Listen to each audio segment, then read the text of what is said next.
Hello everyone, I'm Naveen. We are presenting our project on recommender systems.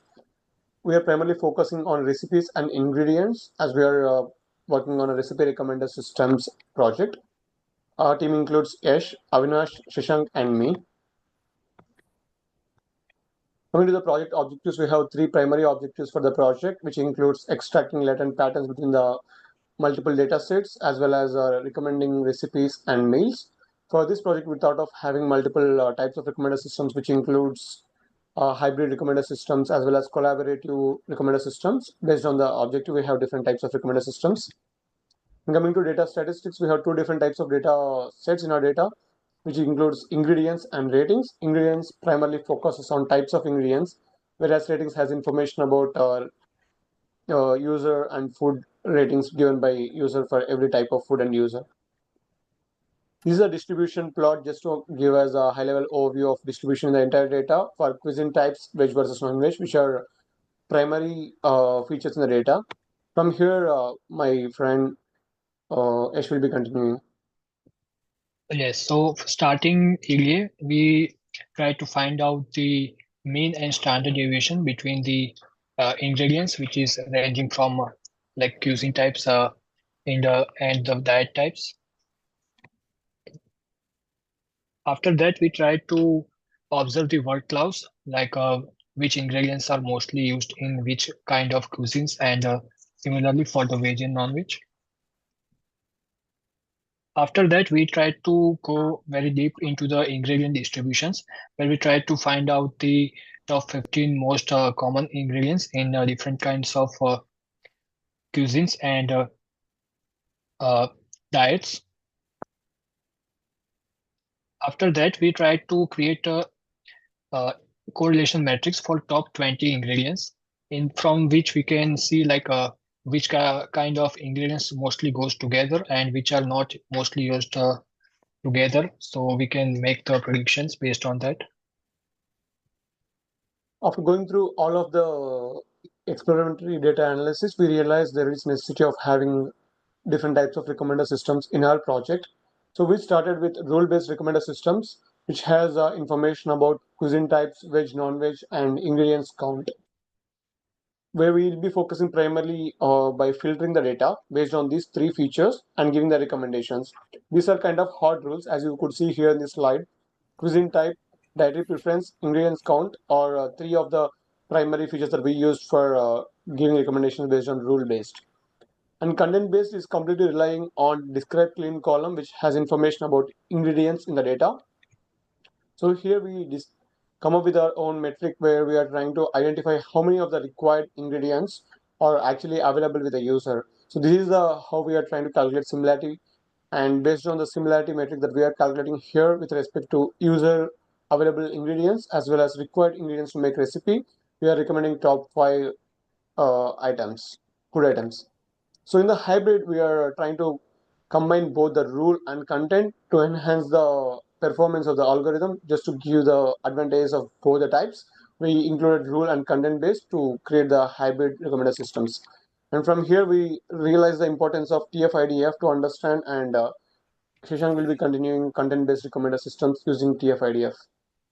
So using TF-IDF module, we can assign the importance for the ingredients in the dishes. Like the most common ingredients like salt, sugar will be getting low importance, and the main ingredient in the dish would be getting higher importance. Next. So how we do is we first convert the user ingredients and the recipe of our all the ingredients in our recipes to TF-IDF vectors, and then we compare them using cosine similarities, and we sort them with the highest similarity order, and we take top n number of ingredients and top n number of dishes which match, and we suggest the user accordingly.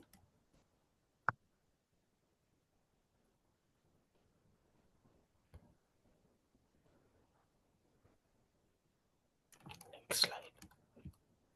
So we tried uh, giving the system few ingredients like pepper, bell, basil leaves, egg, and ham slice, And using the hybrid recommendation system, it gave us similarity score of 0.8, and it said the ingredient salt was missing. And we tried doing the same using TF-IDF module, and we got similarity score of 0.99, which is higher. And even though salt was missing, it is a common ingredient in every dish. So we can this helps us to take the main ingredient of the dish as to say as the users. And from here on, Avinash will be continuing. Not only working on the recommended systems like rating and content base, we even worked on the collaborative filtering. In collaborative filtering, we got two kinds of approaches. One is model based approach, and other is a memory based approach. In model based approach, we have used matrix factorization and SVDs to find the best accuracy. And in memory base, I got two types of filtrations. One is user based, and other is item based.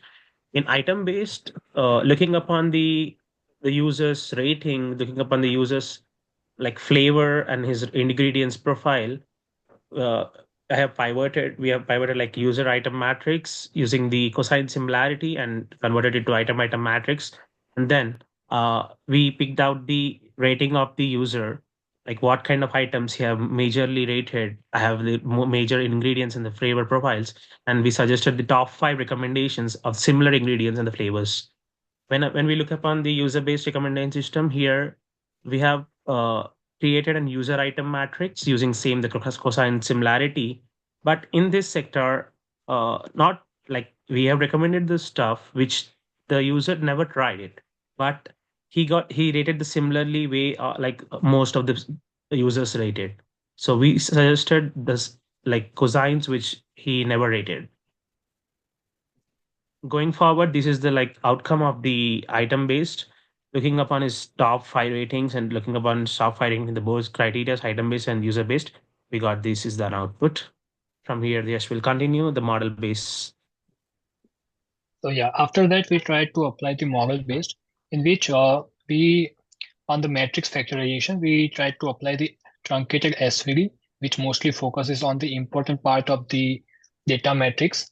And after that, we tried to find the optimal number of latent factors which we should use for our model, which was 59, which explained the 90% of the variance of the data. Next. So this is the evaluation, which is the only part we have the RMSE and MSE for the model based. In that, we can see that the testing errors are slightly higher than the training, which is mostly expected. Next. Just to add to Yash's point, here we didn't try any other recommended systems. We didn't try any evaluation just because they are completely relying on some of the rules or some of the similarity metrics. So we didn't explore on any of the evaluation metrics. But for this particularly, we had an algorithm trained, so we had to evaluate the performance of this part.